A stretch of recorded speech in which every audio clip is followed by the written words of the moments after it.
ಇವತ್ತು ನಾನು ಹೆಸರು ಕಾಳು ಮತ್ತು ಸಬ್ಬಸಿಗೆ ಸೊಪ್ಪನ್ನ ಬಳಸ್ಕೊಂಡು ತುಂಬಾ ಆರೋಗ್ಯಕರವಾಗಿರುವಂತಹ ಪಲ್ಯ ಯಾವ ರೀತಿ ಮಾಡೋದಂತ ತೋರಿಸ್ತಿದ್ದೀನಿ. ನಮ್ಮ ಉತ್ತರ ಕರ್ನಾಟಕದ ಪ್ರಸಿದ್ಧ ರೆಸಿಪಿ ಇದು. ಇದನ್ನು ಮಾಡೋದಕ್ಕೆ ಮೊದಲಿಗೆ ನಾನಿಲ್ಲಿ 1 ಕಪ್ ಹೆಸರು ಕಾಳನ್ನ ತೊಳೆದು ಒಂದು 4 ಗಂಟೆ ನೆನೆಯೋದಕ್ಕೆ ಬಿಟ್ಟಿದ್ದ ನಂತರ ಇವಾಗ ಕುಕ್ಕರ್ಗೆ ಸೇರಿಸ್ತಿದ್ದೀನಿ. ನಿಮಗೆ ಬೆಳಿಗ್ಗೆ ಮಾಡೋದಿದ್ದರೆ ರಾತ್ರಿನೇ ನೆನೆಸ್ಕೊಂಡು ತೊಗೋಬೋದು. ಇವಾಗ ಇದಕ್ಕೆ ಒಂದು ಸ್ವಲ್ಪ ಅರಿಶಿಣ ಹಾಕ್ತಿದ್ದೀನಿ. ಹಾಗೆ ಬೇಯೋದಕ್ಕೆ ಎಷ್ಟು ಬೇಕೋ ಅಷ್ಟು ನೀರು ಕೂಡ ನಾನಿಲ್ಲಿ ಹಾಕ್ಕೊಂಡೀನಿ. ಅರಿಶಿಣ ಹಾಗೂ ಉಪ್ಪನ್ನ ಹಾಕ್ಕೊಂಡು ಈ ಹೆಸರು ಕಾಳು ಬೇಯೋದಕ್ಕೆ ಬಿಡ್ತಿದ್ದೀನಿ. ಹೆಸರು ಕಾಳು ಬೇಯೋಷ್ಟರಲ್ಲಿ ಇಲ್ಲಿ ನಾನು ಸಬ್ಬಸಿಗೆ ಸೊಪ್ಪು ತೊಗೊಂಡಿದ್ದೀನಿ. ಈ ಸಬ್ಬಸಿಗೆ ಸೊಪ್ಪು ನಾನು ಮೊದಲೇ ಕ್ಲೀನಾಗಿ ತೊಳೆದು ಸೋಸಿಟ್ಕೊಂಡಿನಿ. ಇವಾಗ ಏನಿಲ್ಲ, ಇದನ್ನು ಸಣ್ಣದಾಗಿ ಕಟ್ ಮಾಡ್ಕೊಂಡು ತೊಗೋಬೇಕು. ತುಂಬ ಹೆಲ್ದಿಯಾಗಿರುತ್ತೆ ಈ ಸಬ್ಬಸಿಗೆ ಸೊಪ್ಪು. ಇದರಲ್ಲಿ ನಿಮಗೆ ಈ ಸಬ್ಬಸಿಗೆ ಸೊಪ್ಪು ಎಷ್ಟು ಇಷ್ಟನೋ ಅಷ್ಟು ಹಾಕೋಬೋದು. ನಮ್ಮ ಹಳ್ಳಿ ಕಡೆಗೆ ಈ ಸಬ್ಬಸಿಗೆ ಸೊಪ್ಪಿಗೆ ಸಬ್ಸಿ ಪಲ್ಯ ಅಂತ ಹೇಳ್ತೀವಿ. ಸೊ ಈ ಸೊಪ್ಪಿಗೆ ನಿಮ್ಮ ಕಡೆ ಏನಂತ ಕರಿತೀರಂತ ನನಗೆ ಕಮೆಂಟ್ ಮಾಡಿ ತಿಳಿಸಿ. ಇವಾಗ ನೋಡಿ, ಸಬ್ಬಸಿಗೆ ಸೊಪ್ಪು ನಾನು ಕಟ್ ಮಾಡ್ಕೊಂಡು ಸೈಡಿಗೆ ಎತ್ತಿಡ್ಕೊತಿದ್ದೀನಿ. ಇಲ್ಲಿ ಹೆಸರು ಕಾಳು ಕೂಡ ನಾನು ಬೇಯಿಸ್ಕೊಂಡಿನಿ. ಮೀಡಿಯಮ್ ಗ್ಯಾಸ್ನಲ್ಲಿ 1-2 ಸೀಟಿ ಹೊರ್ಸ್ಕೊಂಡಿನಿ. ನೋಡಿ, ಈ ರೀತಿ ಸರಿಯಾಗಿ ಬೇಯಿಸ್ಕೊಂಡು ತೊಗೋಬೇಕು. ಪೂರ್ತಿ ಸಾಫ್ಟ್ ಅಥವಾ ಸ್ಮೂತ್ ಕೂಡ ಬೇಯಿಸ್ಕೋಬಾರ್ದು. ನೋಡಿ, ಈ ರೀತಿ ಸರಿಯಾಗಿ ಬೇಯಿಸ್ಕೊಂಡು ತೊಗೋಬೇಕು. ಬೆಂದಿರಬೇಕು, ಕಾಳು ಕಾಣಿಸ್ತಿರಬೇಕು, ಆ ರೀತಿ ಬೇಯಿಸ್ಕೋಬೇಕು. ತುಂಬಾ ರುಚಿಯಾಗಿರುತ್ತೆ ಈ ಪಲ್ಯ. ಎಣ್ಣೆ ಬಿಸಿ ಆದಮೇಲೆ ಜೀರಿಗೆ, ಸಾಸಿವೆ ಹಾಗೂ ಒಂದು ಸ್ವಲ್ಪನೇ ಹಿಂಗೆ ಹಾಕ್ಕೊತಿದ್ದೀನಿ. ಇವಾಗ ಸಣ್ಣದಾಗಿ ಜಜ್ಜಿದಂತಹ ಬೆಳ್ಳುಳ್ಳಿ ಹಾಕ್ತಿದ್ದೀನಿ. ಅಂದರೆ ಬೆಳ್ಳುಳ್ಳಿನೇ ಒಂದು ಸ್ವಲ್ಪ ಜಜ್ಜಿ ತೊಗೊಂಡಿದ್ದೀನಿ, ಸಣ್ಣದಾಗಿ ಕಟ್ ಮಾಡ್ಕೊಂಡಿಲ್ಲ. ಹಾಗೆ 1-2-3 ಹಸಿಮೆಣ್ಸಿನ್ಕಾಯಿ ಹಾಕ್ತಿದ್ದೀನಿ, ಅಥವಾ ನಿಮಗಿಲ್ಲಿ ಖಾರಕ್ಕೆ ನೋಡ್ಕೊಂಡು ಹಸಿಮೆಣ್ಸಿನ್ಕಾಯಿ ಹಾಕೋಬೋದು. ಹಾಗೆ 1-2 ಈರುಳ್ಳಿನ ಈ ರೀತಿ ಸಣ್ಣದಾಗಿ ಕಟ್ ಮಾಡ್ಕೊಂಡು ಹಾಕ್ಕೊಂಡಿನಿ. ನೀವು ಇದರಲ್ಲಿ ಮೆಣಸಿನ್ಕಾಯಿ ಸಣ್ಣದಾಗಿ ಕಟ್ ಮಾಡ್ಕೊಂಡು ಕೂಡ ಹಾಕೋಬೋದು. ಬಟ್ ಮಕ್ಕಳಾರ ಹೀಗಾಗಿ ನಾನಿಲ್ಲಿ ಈ ರೀತಿ ಉದ್ದುದ್ದ ಕಟ್ ಮಾಡ್ಕೊಂಡು ಹಾಕ್ಕೊಂಡಿನಿ.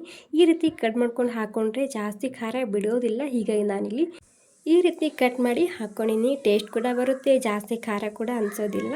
ಓಕೆ ನೋಡಿ, ಇವಾಗ ಈರುಳ್ಳಿ ಸ್ವಲ್ಪ ಹಸಿ ವಾಸನೆ ಹೋಗಿದೆ. ಈರುಳ್ಳಿದು ಹಸಿ ವಾಸನೆ ಹೋದ್ಮೇಲೆ ಇದಕ್ಕೆ ಅರಿಶಿಣ ಹಾಕ್ತಿದ್ದೀನಿ. ಇಲ್ಲಿ ಈರುಳ್ಳಿ ಕೆಂಪಾಗೋ ತನಕ ಹುರ್ಕೋಬೇಕಂತೇನಿಲ್ಲ, ಸ್ವಲ್ಪ ಹಸಿ ವಾಸನೆ ಹೋದ್ರೆ ಸಾಕು. ಹಾಗೆ ಒಂದು ಸ್ವಲ್ಪ ಖಾರದ ಪುಡಿ ಹಾಕ್ತಿದ್ದೀನಿ. ರುಚಿಗೆ ಬೇಕಾದಷ್ಟು ನೋಡ್ಕೊಂಡು ಹಾಕೋಬೋದು. ಸ್ವಲ್ಪ ಧನಿಯಾ ಪುಡಿ ಹಾಕ್ಕೊಂಡಿನಿ, ಅಂದರೆ ಮೆಣಸಿನ್ಕಾಯಿ, ಧನಿಯಾ ಪುಡಿ, ಖಾರದ ಪುಡಿ 3 ಹಾಕ್ಕೊಂಡಿನಿ ನಾನು ಇದರಲ್ಲಿ. 1 ಚಮಚ ಕಸೂರಿ ಮೇಥಿ ಹಾಕ್ಕೊಂಡಿನಿ. ಇವಾಗೆಲ್ಲನೂ ಸೇರಿಸಿ ಮಿಕ್ಸ್ ಮಾಡ್ಕೊಂಡಾದ್ಮೇಲೆ ಇದಕ್ಕೆ ಸಬ್ಬಸಿಗೆ ಸೊಪ್ಪು ಹಾಕ್ತಿದ್ದೀನಿ. ಇವಾಗ ಸಬ್ಬಸಿಗೆ ಸೊಪ್ಪು ಹಾಕಿದ್ಮೇಲೆ ಈ ಸಬ್ಬಸಿಗೆ ಸೊಪ್ಪು ಪೂರ್ತಿ ಹಸಿ ವಾಸನೆ ಹೋಗೋ ತನಕ ಇದನ್ನು ಹುರ್ಕೊಂಡು ತೊಗೋಬೇಕಾಗುತ್ತೆ. ತುಂಬ ಸಿಂಪಲ್ಲಾಗಿ ಮಾಡ್ಕೋಬೋದು ಈ ರೆಸಿಪಿ. ತುಂಬ ರುಚಿಯಾಗಿರುತ್ತೆ. ಬಿಸಿ ಅನ್ನ, ಚಪಾತಿ ಹಾಗೂ ಜೋಳದ ರೊಟ್ಟಿ ಜೊತೆಗೆ ಅಥವಾ ಖಡಕ್ ಜೋಳದ ರೊಟ್ಟಿ ಜೊತೆಗೆ ಸೂಪರಾಗಿರುತ್ತೆ ಈ ಪಲ್ಯ. ಓಕೆ ನೋಡಿ, ಪೂರ್ತಿ ಹಸಿ ವಾಸನೆ ಹೋಗೋ ತನಕ ಈ ಪಲ್ಯನ ಈ ರೀತಿ ಹುರ್ಕೊಂಡು ತೊಗೋಬೇಕು. ಹುರಿದಾದ್ಮೇಲೆ ಕಮ್ಮಿ ಆಗುತ್ತೆ, ಹೀಗಾಗಿ ನೀವು ಇಲ್ಲಿ ಮೊದಲೇ ಜಾಸ್ತಿ ಕ್ವಾಂಟಿಟಿದಾಗೆ ಹಾಕೋಬೋದು. ಇವಾಗ ನೋಡಿ, ಸಬ್ಬಸಿಗೆ ಸೊಪ್ಪಿನ ಪೂರ್ತಿ ಹಸಿ ವಾಸನೆ ಹೋಗಿದೆ. ಇವಾಗ ಈ ಹೆಸರು ಕಾಳು ಹಾಕ್ತಿದ್ದೀನಿ. ನೀವು ನೋಡ್ತಿರ್ಬೋದು ಹೆಸರು ಕಾಳು ನಾನು ಯಾವ ರೀತಿ ಬೇಯಿಸ್ಕೊಂಡಿನಿ ಅಂತೇಳಿ.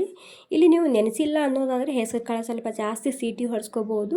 ನೆನೆಸಿದ್ರೆ 1 ಸೀಟಿ ಹೊಡ್ಸ್ಕೊಂಡ್ರೆ ಸಾಕಾಗುತ್ತೆ, ಸರಿಯಾಗಿ ಬೇಯುತ್ತೆ. ರುಚಿಗೆ ಬೇಕಾದಷ್ಟು ಉಪ್ಪು, ಹಾಗೆ ಒಂದು ಸ್ವಲ್ಪ ಕೊತ್ತಂಬರಿ ಸೊಪ್ಪು ಹಾಕ್ಕೊಂಡಿನಿ. ನಾನಿಲ್ಲಿ ಹೆಸರು ಕಾಳು ಬೇಯಿಸುವಾಗ ಕೂಡ ಉಪ್ಪು ಹಾಕ್ಕೊಂಡಿದ್ದೆ. ಇಲ್ಲಿ ಒಂದು ಸ್ವಲ್ಪನೇ ಉಪ್ಪು ಹಾಕ್ಕೊತಿದ್ದೀನಿ. ನೋಡ್ಕೊಂಡು ಉಪ್ಪು ಖಾರನ ಹಾಕೋಬೋದು ನೀವು ಇದರಲ್ಲಿ. ನಾನಿದು ಸ್ವಲ್ಪ ಸಪ್ಪಗೆ ಮಾಡ್ತೀನಿ, ಯಾಕಂದರೆ ಮಕ್ಕಳು ಕೂಡ ಆರಾಮಾಗಿ ತಿನ್ಬೋದು ಸಪ್ಪಗೆ ಮಾಡಿಕೊಂಡ್ರೆ.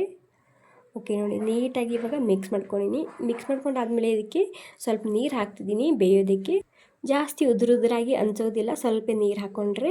ಇವಾಗ ನೋಡಿ, 1 ಕಪ್ ಆಗೋಷ್ಟು ನಾನಿಲ್ಲಿ ನೀರು ಹಾಕ್ಕೊಂಡಿನಿ. ನೀರು ಹಾಕಿ ಸರಿಯಾಗಿ ಇದನ್ನು ಮಿಕ್ಸ್ ಮಾಡ್ಕೊಂಡು ಎಲ್ಲ ಸೇರಿಸಿ ನೀಟಾಗಿ ಮಿಕ್ಸ್ ಮಾಡ್ಕೊಂಡು ಮತ್ತೆ ಇದಕ್ಕೆ ಸ್ಲೋ ಗ್ಯಾಸ್ನಲ್ಲಿ ಒಂದು 5 ನಿಮಿಷ ಮುಚ್ಚಿಡ್ತಿದ್ದೀನಿ, ಸರಿಯಾಗಿ ಹದವಾಗಿ ಬೇಯಲಿ ಎಲ್ಲನೂ. ವಾವ್ ನೋಡಿ, ಒಂದು 3-4 ನಿಮಿಷ ಆಗಿದೆ. ಇವಾಗ ಎಷ್ಟು ಸರಿಯಾಗಿ ಬಂದಿದೆ ನೋಡಿ. ಇದನ್ನು ನೀವು ಹಾಗೆ ಕೂಡ ತಿನ್ಬೋದು, ಅಷ್ಟು ರುಚಿಯಾಗಿರುತ್ತೆ. ತುಂಬಾ ರುಚಿಯಾಗಿರುವಂತಹ ಆರೋಗ್ಯಕರವಾಗಿರುವಂತಹ ಹೆಸರು ಕಾಳು ಹಾಗೂ ಸಬ್ಬಸಿಗೆ ಸೊಪ್ಪಿನ ಪಲ್ಯ ರೆಸಿಪಿ ರೆಡಿಯಾಗಿದೆ. ಸೂಪರ್ ಟೇಸ್ಟಿಯಾಗಿರುತ್ತೆ. ಮಿಸ್ ಮಾಡಿದೆ, ಒಂದು ಸಲ ಟ್ರೈ ಮಾಡಿ ನೋಡಿ. ಖಡಕ್ ಜೋಳದ ರೊಟ್ಟಿ ಹಾಗೂ ಸಾಫ್ಟ್ ಜೋಳದ ರೊಟ್ಟಿ, ಚಪಾತಿ, ಅನ್ನ ಎಲ್ಲದಕ್ಕೂ ಸೂಪರಾಗಿರುತ್ತೆ. ಇಷ್ಟ ಆಗಿದ್ರೆ ಒಂದು ಲೈಕ್ ಮಾಡಿ.